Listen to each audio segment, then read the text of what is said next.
Okay, guys, let's start over. I want to tell you guys about the worst week of my entire career in the bouncy business. In all honesty, the week is actually 8 days. It went from Saturday the 11th all the way through the 18th and included a lot of different rentals. If you're in the business, you know what this time of the year is. It's really just kind of a culmination of holiday, end of school, good weather coming in, people tired of being cooped up. So it is usually a big time of the year. And it gets bigger as the month goes on until we get into the summer months. So, um, but we're talking about this particular week right here, and it's events that caused the worst week of my life. So the week started off good enough. We were clicking right along. We were doing our rentals. We were, bringing in the money. My employees were showing up. Everything was going as planned. Um, my my wife had planned to take a trip at the couple weeks away because they were going out west to see some sights and do some things. And I knew that she was the planning side of the business, so I would have to kind of juggle that as well as the other things that were going on. And I kind of gotten that into my brain.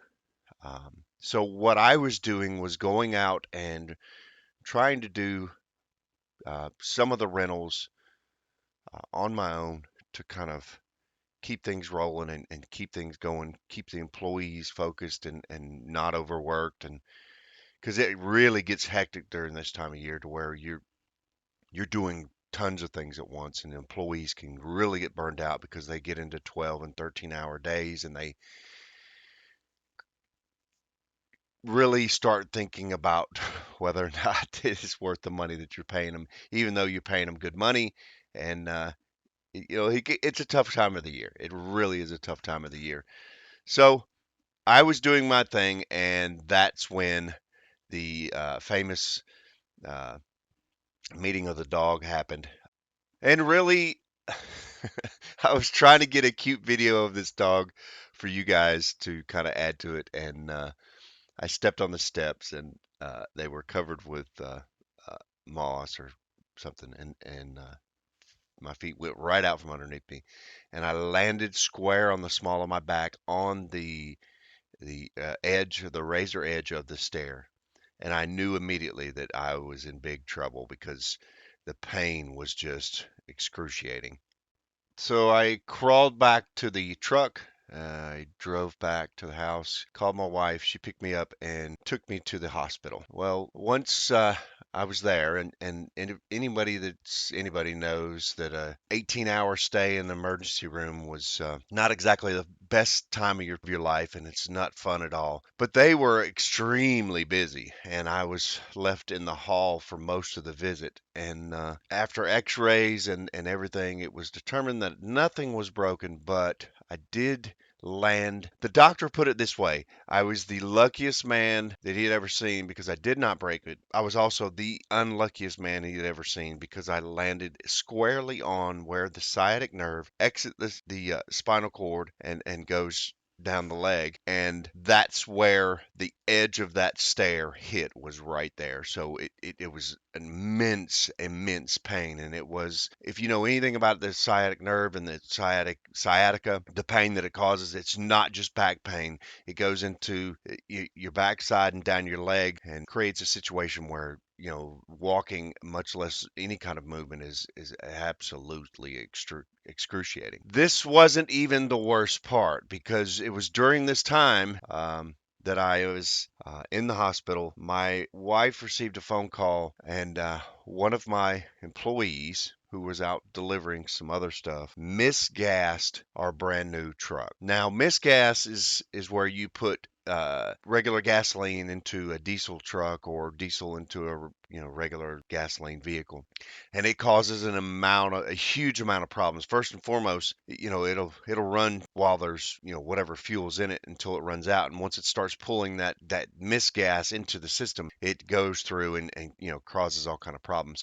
In a diesel vehicle, everything is lubricated from the fuel. The diesel is also the lubricant, so it's going through and it's just absolutely lubricating everything. And when you put gas into it, the exact opposite occurs. What gas does is it cuts through that lubricant and creates a situation where there's a lot of friction and a lot of things can go wrong. So running misfuel will create all kind of problems with the fuel system, injectors, and tons of other things, and really cause or can cause a lot of damage. So laying in the hospital, I heard this news and my heart sunk, because I knew that this was probably going to be anywhere from $1,000 to $10,000 fix, and that is not good.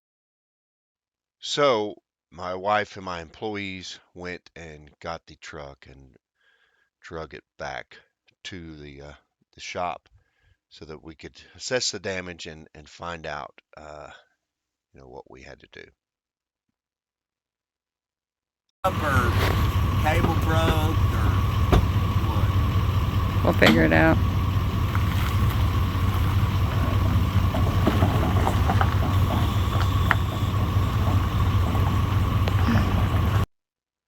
So I am down a vehicle and I am down me, and the rentals are picking up like crazy, and then all of a sudden the rain starts.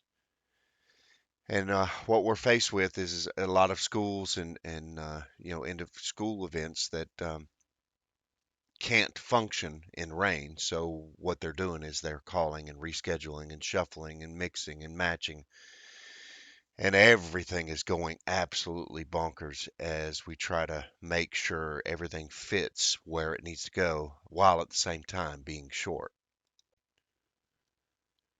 So it's at this point, backs against the wall. Uh, got to do what you got to do. And my guys really started stepping up. My wife, my kids, everybody full steam ahead. We dealt with the issues that were at hand. We got me out of the hospital and recuperating with some pain meds. And within a few days, I was not working uh, shape, but I was uh, walking shape, or hobbling shape, I should say, and was able to do a little more and to try to help with the scheduling and some of the office work and things like that. So things started coming back together, and I started researching on what I could do to try to fix the problem with the truck, because that was one of the biggest things, was putting us down a vehicle and a person. Just you know couldn't work. It wasn't acceptable. So I started researching on what I had to do, and then calling some mechanic friends and doing everything that I could do to try to make things happen so that we could get back on our feet and get back going into the business, because it was hectic, as to say the least. Things were just everywhere. So we uh, drained the fuel system all the way from the tank to the injectors. We changed all the filters. We cracked the injectors and just flushed the whole system, filled it full of diesel, and gave it a whirl. And after about $300 in parts and several hours of frustrating work, we were able to get it running, and we were holding our breath, hoping that nothing goes wrong. And we're still waiting to see if the injectors are going to hold. But the vehicle was back.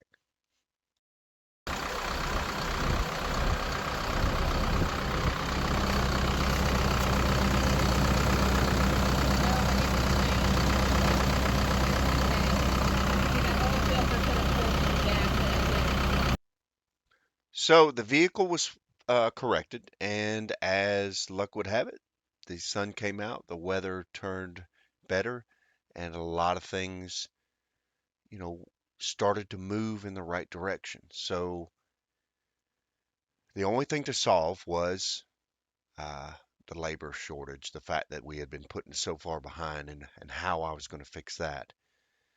And so I went and I talked to my local temp agency.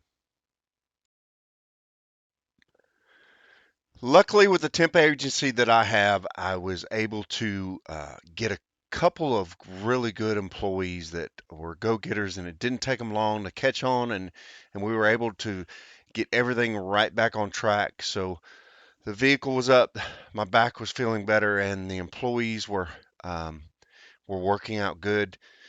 The only thing is making sure I was on top of it so I didn't kill my labor costs with them. But it worked out really good, and we were able to get some major stuff moved, and rake in some money from all the rentals that were going on. So the sun came out, and the day was a better day, and we were able to you know capitalize. Now we're halfway through the Super Bowl of the season, so we're not quite there yet, but luckily it it got to be a lot better, and the worst week of my inflatable career came to at least a slowdown, if not a halt, and we were able to work forward.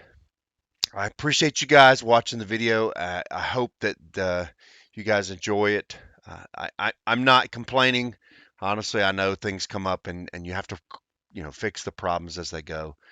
I just wanted to kind of share with you guys, and the ending is that the sun does come out, and that things do get better, and that you will make it through. So just kind of keep going. And if you can help each other, and if you need any help from me, just let me know. Again, we're in this together. This is not a competition. We're out there trying to make some kids happy and make some money. So I appreciate your views. I appreciate your support, and we'll see you guys on the next video.